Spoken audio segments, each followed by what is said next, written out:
next. It's a beautiful raffia crossbody bag, a little bit of piping on the edge, really lovely neutral. That goes with everything in your wardrobe, £28.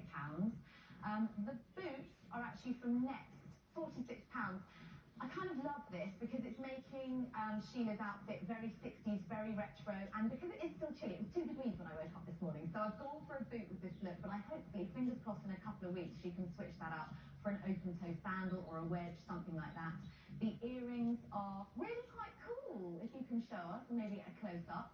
They are resin from reserve.com, only £9.99, and really lovely little pop of lilac and our 2 little flowers in the middle. And then last but not least, the sunglasses, £15.99 from reserve.com. Can you pop them on for us? Let's have a look. And actually, it's sunny! So you can put, how cool! You can actually wear them today. Thank you, Sheila. You look amazing. You need to carry on, wear that all day. You look amazing. Bev is our hot pink babe today, bit of fuchsia. These trousers are from M&S. I'm impressed with M&S because they always do a petite, a regular and a long fit, so you can really get the cut that suits you and your shape and your height. They come in a size 6 to 24 and 4 different colours, but we love a bit of fuchsia.